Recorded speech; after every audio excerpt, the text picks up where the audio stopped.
Hi, Mike. How are you? Good. How are you?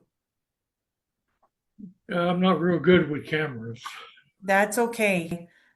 I just pretty much wing it every time. I want to tell you thank you, Mike, for being willing to do this. I think I've talked to Linda and the other people that that we've done these interviews that it's important that we talk to the people who were involved, that experienced it, that were there when it happened. There are a lot of people who want to say that they know what happened. They don't have the right information. And that's been a very unfortunate to have information that, that people just throw out with no thought of how it affects people. Why don't we first start out with who you are, a little bit about your career and how you ended up with the Aransas Pass Police Department. My name is Mike Thompson. I started my law enforcement career in Ingleside in 1978. I went to Aransas Pass Police Department in October of 1979. Mhm. I left there in June of 2005. My total law enforcement career after I moved to Goliad County, my total law enforcement was 44 years. Why don't we go back to 1989? There, people are really talking about, you know, what was done, what wasn't done. And it's frustrating when I hear some of the comments. I've heard it so many times. Nothing was done in 1989 when Elisa went missing, that nobody cared about her. Nothing was done. If you could just tell us what you remember when Elisa came up missing, what are your first memories of that? The original report was taken by a patrol officer on August 6th. Linda and I weren't even aware of the case until August 7th, about 8 a.m. in the morning when we went to work. Mhm. There was a lapse there of about 12 to 16 hours that basically nothing was done. From there,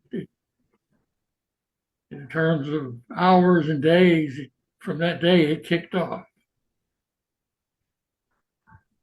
There was countless number of hours, dog teams, bloodhound from Rockport, dog search team from Dallas.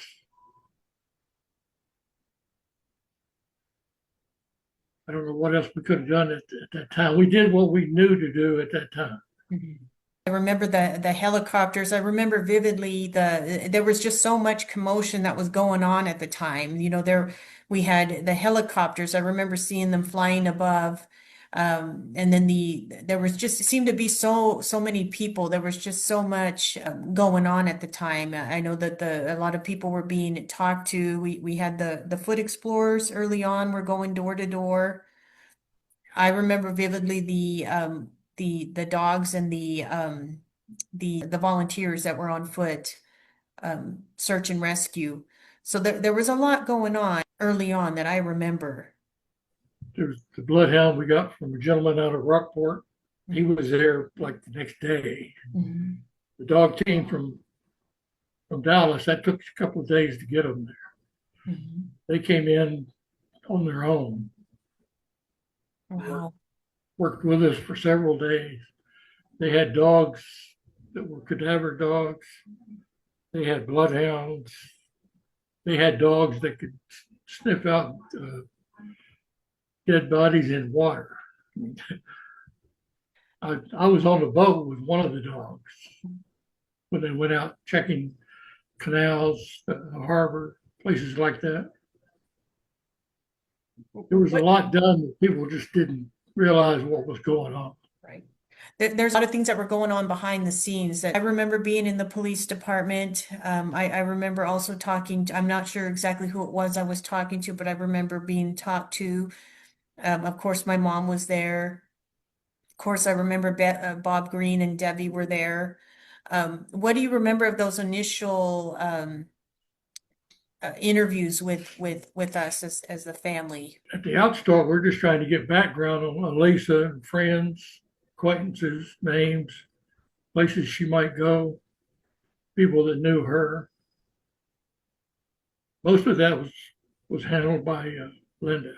What do you remember of your visits to our home at the time and talking to my mom and We were in and around the home numerous times, Mhm. especially in that first week and a half, Mhm. 2 weeks,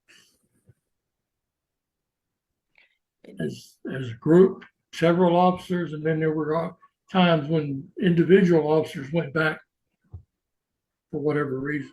Mhm. We were in and around the house numerous times. Do you recall if any of the bloodhounds ever made any hits on our home, a dead body or anything like that? Do you recall anything like that at the time? No, Do you recall if we at any point were building an addition onto our home or pouring a big a slab of concrete? I don't remember anything like that. Okay. Seems like there might have been one room Rooms that up. just had a dirt floor, was kind of what I remember downstairs. I don't recall that we had a dirt floor. We had a two-car Maybe what? garage. I mean, But I've heard other people say we had a dirt floor. We had two finished garages. We've had a few people say that that we had poured some concrete we've heard different stories. We've heard that we poured concrete within days, within a couple of weeks. Would that be something that you believe that you would have honed in on if you would have seen us, um, anyone in our family pouring a concrete pad or digging a hole somewhere? Would that be something that you would be paying attention to? oh yes, I'm I'm sure the police would have been there, and I know some of your neighbors would have been calling us. Hmm. Hmm. Concrete, nothing I ever saw. That's something that I've heard even recently again is that the cadaver dogs made a hit on our home back in 1989.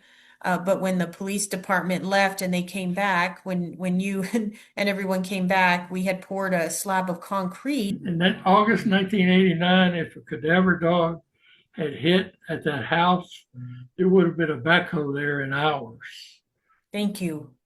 and the digging would have started. The police department saying that or people saying that there was that Elisa's remains were hidden in the house and we poured a slab of concrete all while we're having an active search of our home and people around us, and 30 years later they're still saying that Elisa's remains are still in that home, but they refuse, either don't have the funding to come back and dig up her remains. Have you ever heard of anything so absurd? No, there was no concrete poured around that residence anytime back at that day, 1989, even up into 90s. You've always got people talking about the police department didn't do this, police department didn't do that. That's something that's almost nonstop. It's infuriating, especially to people who were not around, who just have taken what other people have said and just kind of run with it. And this is the reason I'm doing these things. I want to hear from the people who were there, who were looking for Lisa and actively investigating her Like I case. told you earlier, if it helps anything, myself, Linda, the chief we worked for at the time, if a cadaver dog had hit on that house, the shovels and backhoes would have been there in no time. If we had to get a search warrant or whatever it took. Mhm. When you interviewed Bob Green, what were you able to get from your um, interview with him? Most of the interviews with Bob Green were probably conducted by the chief and Linda. Okay. I Okay. was the captain of the CID, but there were other cases happening, other things we were working, and I wasn't able to do just full time on this, but they did mostly full time on it. I was the captain of CID. Okay. Mhm. I was not basically number two to the chief. to the international bridge, and they got an escort to the Mexican prison, and they talked to Ralph.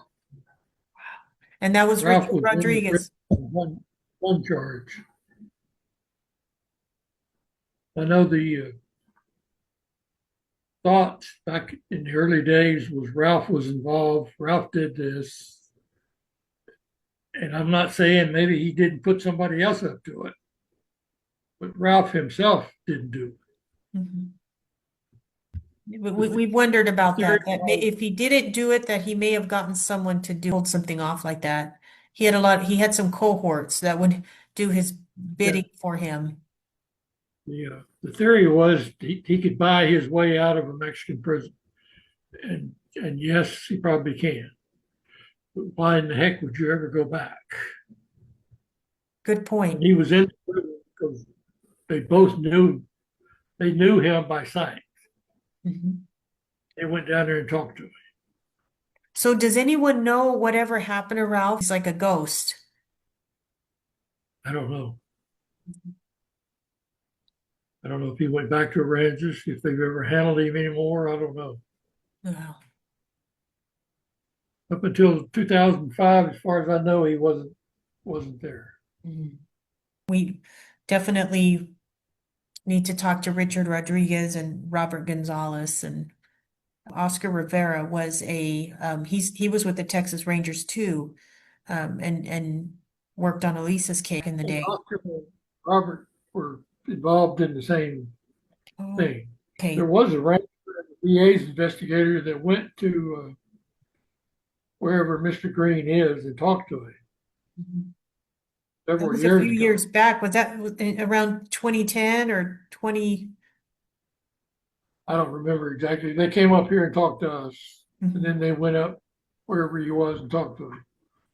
They didn't get they didn't get much, I don't think. Yeah. Seems like it just keeps falling. As we had left Aransas Pass in, I think it was 1991. What do you remember during that time of in 1991 to 2005 of what was done or any leads or anything that came in during that time? Those there were any definite leads. We were in contact with the National Center for Missing Exploited Children. Mhm. And I was always getting these flyers for possible sightings. Mhm.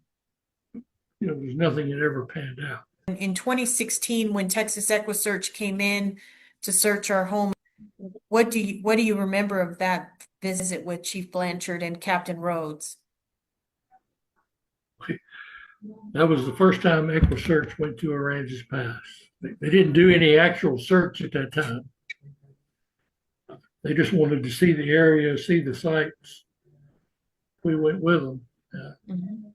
We got kind of a pretty much cold shoulder from both Chief Blanchard and Captain Rhodes. Matter of fact, when we left the PD to go show EquiSearch these different locations, Chief Blanchard took Captain Rhodes to do something else and sent a patrolman with us.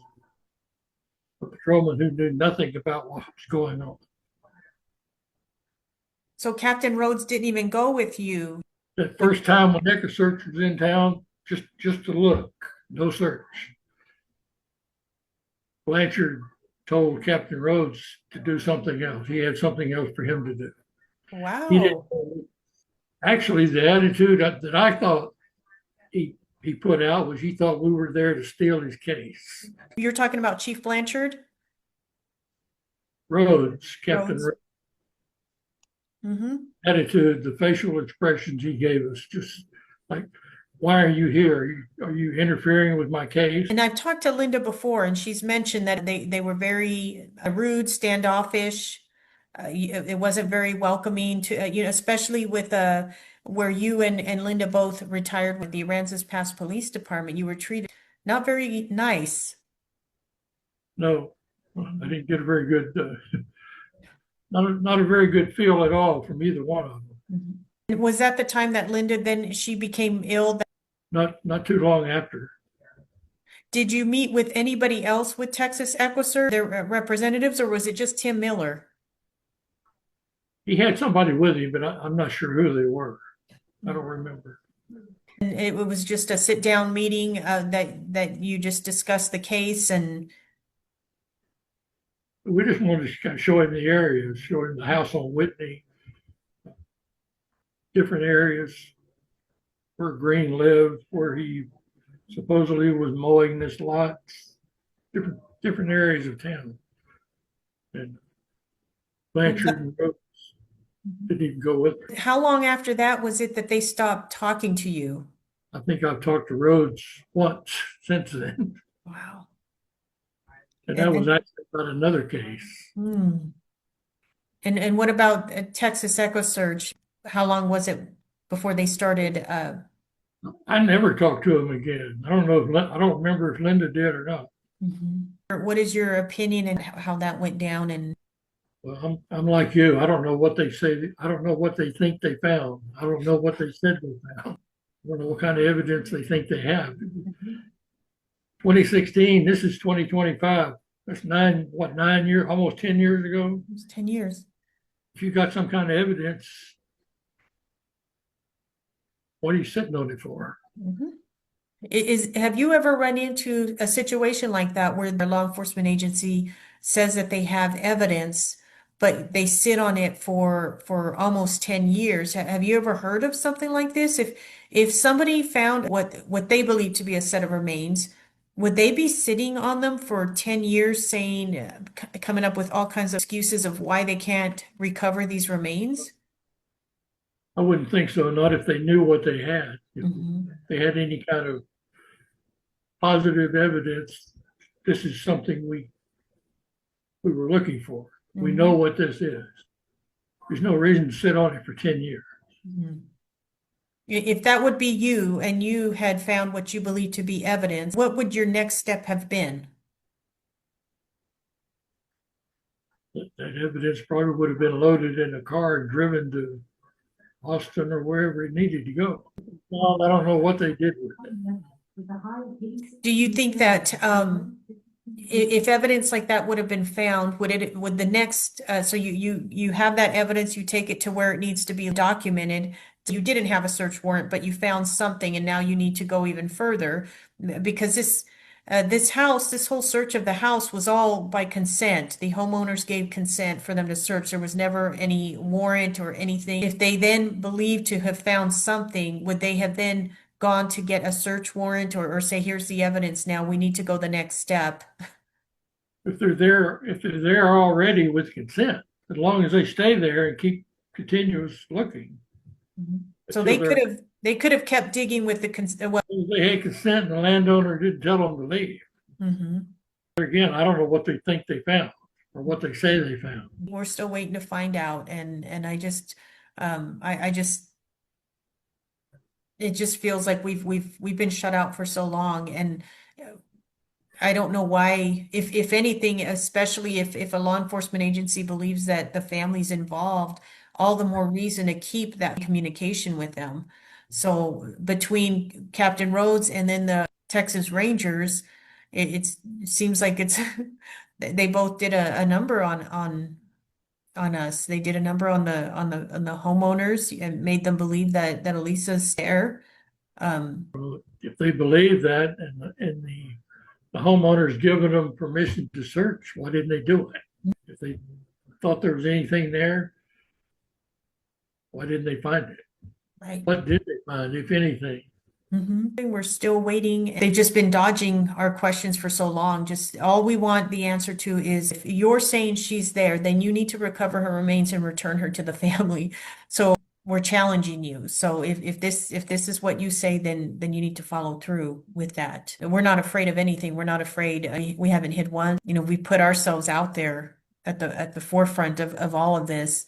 And if it was the opposite, we'd be hiding and afraid and enough already. It's just gone on long enough. It's just ridiculous. Is there anything else that you would like to cover with Elisa's case? Or Well, you mentioned Mr. Green earlier. I think, is he still living?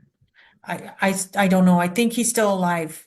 We're just waiting, and the clock keeps ticking, and nobody's making any effort to go and and talk to him because the police department made up in their minds that we're responsible. They stopped the investigation. The Cold Case Foundation actually reached out to them. It was some months back, and they actually talked to Captain Rhodes, told April that this is no longer a missing persons case, is what he told her. He said, we know where Elisa's remains are. It's a matter of logistics. Flat out told her, this is no longer a missing persons case. We know where Elisa is. We just need to recover her remains. He's told other people this too. If you are saying that you know where she is and you know who's responsible, then you're not looking anywhere else. So they're not investigating. They're not looking. They've made up their minds. I would say if they knew where the remains were, why didn't they go get them? Right. That's what we keep telling them. It is, and it's just a waiting game, and we're still waiting for something to happen with the case files so that we can do what we need to do because it just feels like we're not going to get anywhere until we can see until we can have the case files. They're just going to keep, look what happened recently with the Texas AG's office. They're not even going to talk to us until this lawsuit is. You've never got anything as far as paperwork. In 2009, he did reach out to, I don't know who the captain was at the time, and they did agree that they would give him the case files. He said that was so redacted. Linda had mentioned that she had a cabinet with Elisa's case, and Richard had said there was a fraction. The things that were redacted were things that you don't typically redact, because it was practically useless, but for a few little things he was able to glean from the records. Paperwork here, and it was heavily redacted. Some of it was written in my handwriting. I recognized my own handwriting, but I couldn't even tell you who I was taking the statement from or talking about. Mm-hmm. So heavily redacted. I didn't know who I got it from. If we don't know where the information's coming from, it's useless. And you're not going to tell me that they're actively investigating. It's a cold case. Typically with these situations, these cold cases get put on in a box. Dust is just gathering, and unless they have someone that's dedicated to cold cases in this unit, it's just not going to happen. Everyone's got their day-to-day jobs they have to do. And that's why I always say it's got to be the family that pushes for this. It's been 35 years. Back in 1989, almost everything we did was handwritten. Mm-hmm. There were no computers. Some statements were typed, search warrants were typed, complaints were typed. But as far as reports, officer statements were normally handwritten. Mm-hmm. And as far as my family and my mom, my dad, were we ruled out as suspects or persons of interest? Yeah, I think Gene, they documented Gene was offshore at the time. Family, or any of us in my family ever suspects or persons of interest in Elisa's disappearance? I think at the initial outset, you always look at the closest people. When it was said and done, were we cleared of any involvement or suspicion of involvement in Elisa's disappearance? As far as I was concerned, and the administration at that time, if there was anything there on Whitney Street and they said they found something, why don't they have it? There was hours and hours and days, weekends spent, even time driving around with a psychic lady from Corpus Christi, volunteered her time and came over. Of course, it didn't pan out, didn't give us anything, but we were willing to follow anything at that time. I'm sure there was a lot done behind the scenes, things that I wasn't aware of at the time until just recently in the last couple of years that I realized what. But I remember just a lot was going on at the time, and a lot of commotion, a lot of everybody was looking for Elisa. Our family, we were out looking. Unfortunately, the attitude at that time, law enforcement, the officer, I'm not going to give any names, but the officer that took the initial report, he didn't follow department procedure. He should have called Linda that night. Mhm. He thought he was doing what he needed to do, and the general idea back then was 24 hours. Mhm. Therefore, the persons that needed to know about it didn't know until 8 o'clock the next morning. Mhm. We lost 12, 16 hours. Wow. I just always think just that short amount of time, in that 12-hour window could have, Could have we made the could be in difference. a, yeah, we could be in a whole different place today had it's started a lot sooner. I talked to other families of missing family members. And it was very typical and still is to this day where the initial response is not as urgent. It's more, let's wait to see if they show up. And so you lose time in trying to find them or trying to get evidence or clues that might be left behind. And so we were both up all night, pacing and looking out and looking in the driveway and going outside. And I remember a couple times going out and we would go to the street to see if we could see Elisa. Daylight couldn't come fast enough to go and I also think back, what would have happened had we picked up the phone and called one more time and said, can we send someone out? Elisa hasn't come home yet. So that even might have changed everything. But my mom thought that they were looking for her already. Because when she came that morning, she says, well, is anyone looking for her? So I think she was under the impression too that they were going to go look for her. It sounded like they weren't doing anything. The patrolmen on duty knew about it. They were looking. Normal patrol around, they were looking. There were teletypes sent out to area agencies. They knew about it. There was something done. They weren't just sitting on their hands. Oh. 12 hours, not enough was done. That's, like I said, the first 12 hours, not enough was done. Unfortunately, that's on law enforcement. I want to tell you how much I appreciate you and Linda for, for everything you did back in 1989 and everything that you do to help our family now. I'm sure it's not easy going back. Um, yeah, I'm sure there's a lot of, I've talked to Linda about this. There's a lot of guilt, and you did the best that you could, and I just am forever grateful for everything you did at the time, and even more so for keeping in contact with the family and sharing with us anything that you knew or what you remembered at the time. And I'm sure I asked so many questions. Thanks for your patience. Oh, that's all right. It's not been forgotten. Thank you so much. We did, even after Linda left the police department, she went to work for an attorney in Corpus. Every year on the anniversary, we get these calls from the Corpus Christi TV stations, and I don't know how many different interviews I did, and I hate TV cameras. A lot of people don't know this, but there was a show on Discovery Channel and you were on it. There was a crime that you had taken part in solving in Goliad County. Yes, there was a house fire occurred in, I think, 2003. I got involved in it after I was a constable in Goliad.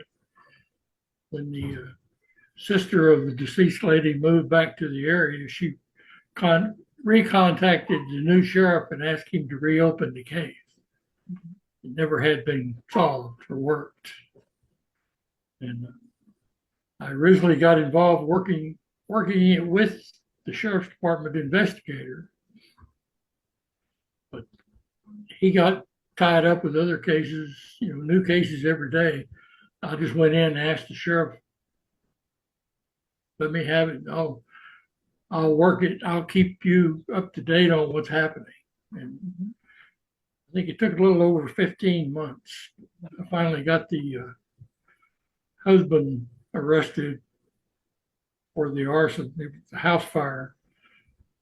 Killed his wife, almost killed his 6-year-old son, and finally got him to court. He got a,